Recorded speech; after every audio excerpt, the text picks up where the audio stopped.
존경하고 사랑하는 제주도민 여러분, 좌남수 장님과 선배 동료원 여러분, 그리고 구만섭 도지사 분당 대행님과 이성문 교육감을 비롯한 관계 공무원 여러분, 안녕하십니까.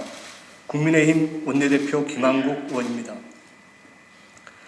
제주도민 여러분, 새해 복 많이 받으십시오. 지난 2년여 동안 코로나19 위기 속에서도 도민 여러분의 협조와 의료진의 헌신적인 희생에 감사드립니다. 특히 최근 강화된 사회적 거리두기로 어려움을 겪고 있는 소상공인, 자영업자 등을 비롯한 모든 분들에게 죄송하고 고마운 말씀 드립니다.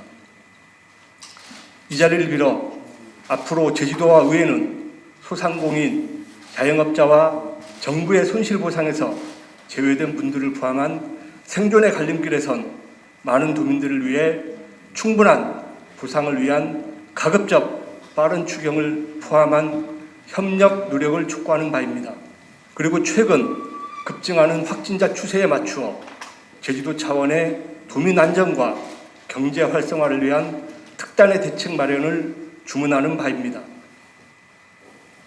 올 한 해는 마스크를 벗고 활동할 수 있는 활기찬 사회가 되기를 기대하면서 교섭단체 대표연설을 시작하겠습니다. 존경하는 도민 여러분, 우리 대한민국은 지구상에서 유일한 분단국가이기에 국방과 안보가 매우 중요합니다. 그러나 원래 첫날 휴전선에서 탈북민 월북 사건이 발생하는 안타까운 일이 벌어졌습니다. 새해 첫날부터 최전선 철책 감시망이 뚫렸습니다.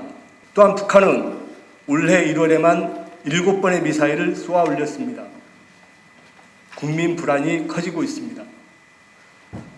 하지만 정부는 북한이 미사일 도발을 계속하여도 미사일이라 부르지도 못하고 발사체라는 어중간한 표현으로 북한의 눈치만 보고 있습니다. 정말 무책임하고 무능합니다. 북한 눈치 보기와 퍼주기식 지원 등은 실패한 대북 정책입니다. 국가의 존재 이유는 국민의 안전과 안보, 국방인 것입니다. 정부는 북한에 대해 확고한 대북 응징 메시지가 있어야 됩니다. 굳건한 안보와 제대로 된 대북 정책이 바로 설 때 국민의 소중한 생명과 재산을 지킬 수 있기 때문입니다. 존경하는 제주도민 여러분, 지난 4년 문재인 대통령께서 국민들께 약속한 공정, 정의, 평등 어떻게 생각하십니까? 잘 지켜졌습니까? 최근 국민들 사이에 이념적 갈등으로 네 편, 내 편식이 양극화가 최고조입니다. 이것이 정말 대통령께서 나라다운 나라를 세우겠다는 약속의 결과입니까? 경제는 어떻습니까?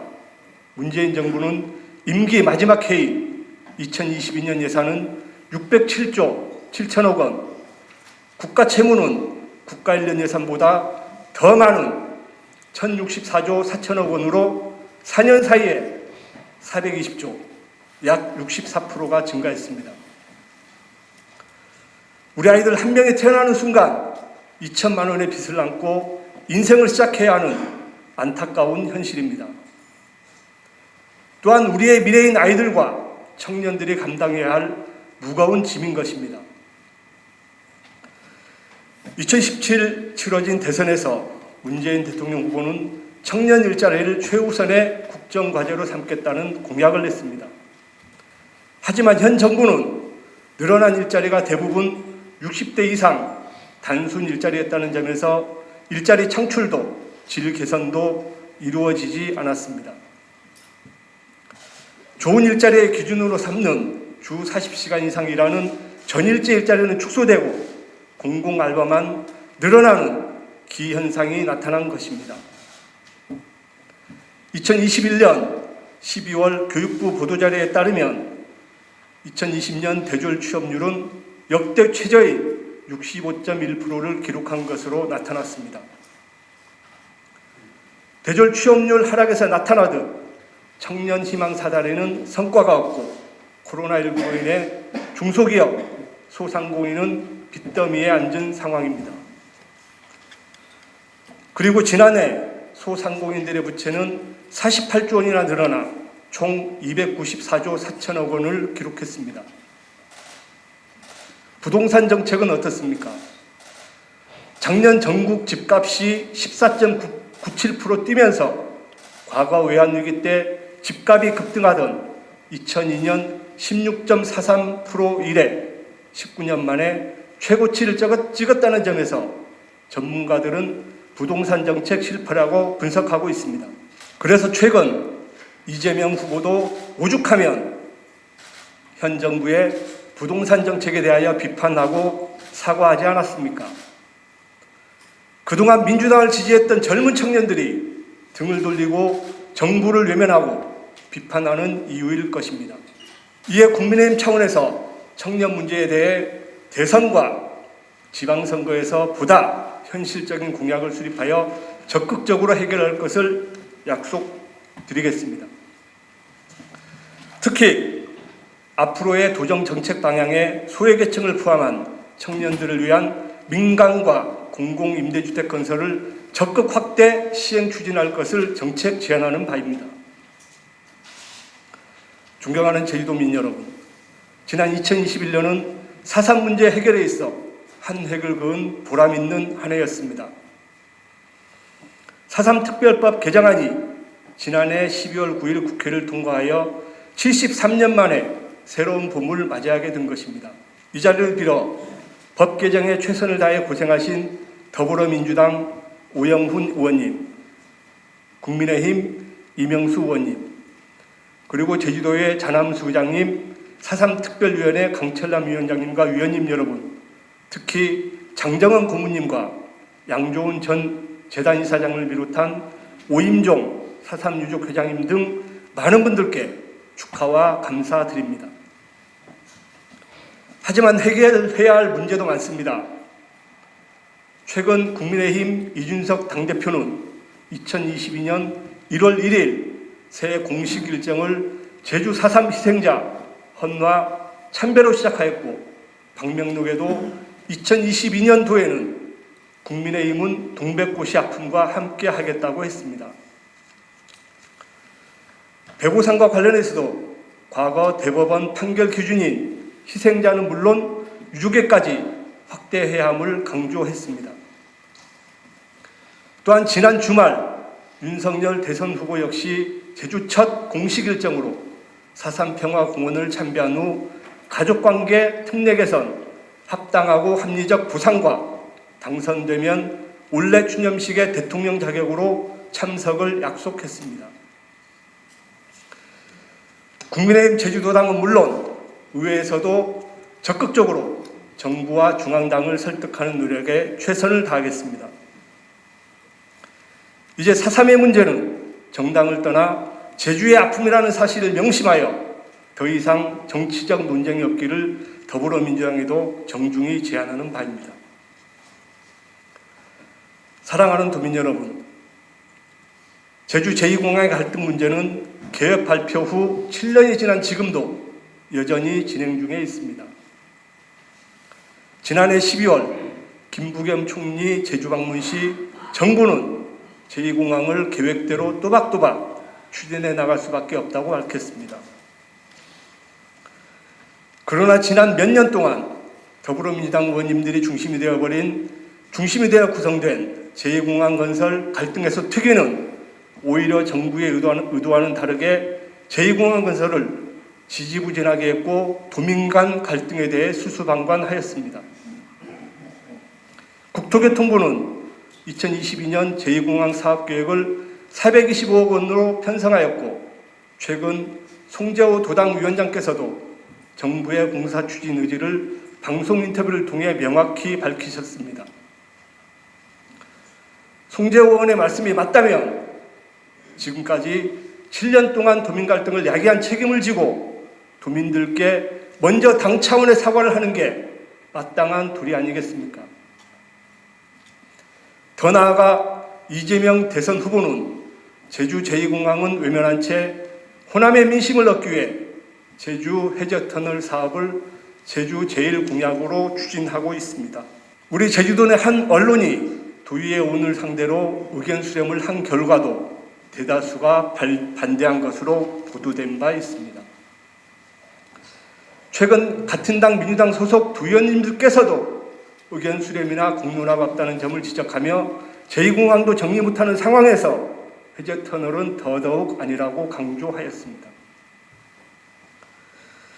하지만 민주당 제주도당 위원장 또한 도내 언론과의 대담에서 제주의 명운이 달린 사업이라며 찬성 입장을 밝히셨습니다. 이 같은 대선 제주 제1공약 추진에 대한 민주당 제주도당 의원님들은 또다시 침묵할 것입니까?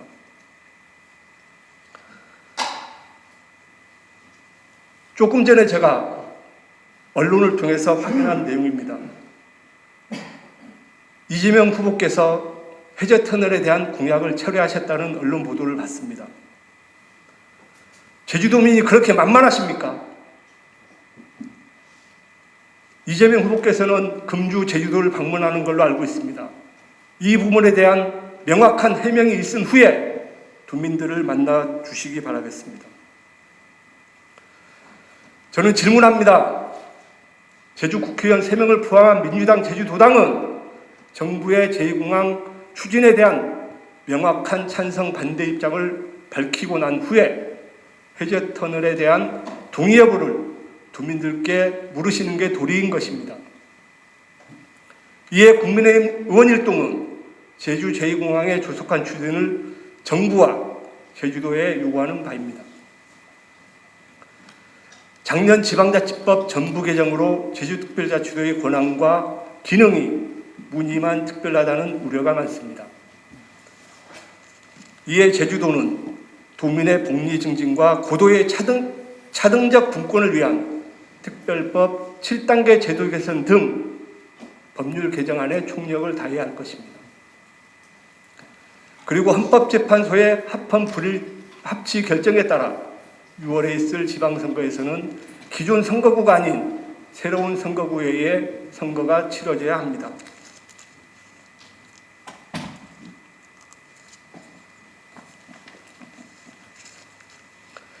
2월 18일부터 지방의원의 예비후보 등록이 시작되지만 선거 후 획정이 되지 않은 상황에서 혼란이 가중될 것으로 보입니다. 4년마다 연례 행사처럼 진행되고 있는 도의원 정수에 대한 제주특별법 개정에 대해 언제까지 중앙정치의 눈치만 보고 있어야 할지 안타깝기만 합니다. 이와 함께 제주만이 유일하게 유지하고 있는 교육위원 제도와 관련해 지난해 3월 특별법 개정 추진 상황 보고에서 논의된 교육위원 제도와 관련해서는 충분한 시간을 갖고 교육자치의 성과와 문제점 등을 종합적으로 검토한 후 제주도와 의회의 의견을 결정하는 게 최종 회의 내용임에도 불구하고 교육위원 존폐에 대한 충분한 수기 과정도 없이 서울 지역구 민주당 국회의원이 폐지 추진에 대해서는 심심한 유감을 표하는 바입니다. 결과는 둘째치고 과정이 잘못되었다는 것입니다.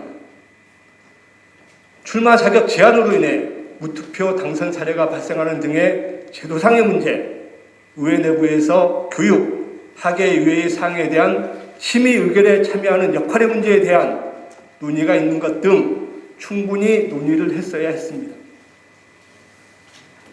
존경하고 사랑하는 제주도민 여러분, 돌을 호랑이인 줄 알고 쏘았더니 돌이 화살에 꽂혔다는 의미의 사석위호라는 고사성어가 있습니다. 이는 성심껏 죽을 힘을 다한다면 아니 될 일도 이룰 수 있다는 뜻으로 지금의 위기 상황에서 어려움을 극복하기 위해 꼭 필요한 말이 아닌가 생각합니다. 하루빨리 평범한 일상을 되찾기를 희망하며 새해에도 국민의힘이 도민 여러분의 든든한 힘이 되어드리겠습니다. 경청해 주셔서 감사합니다.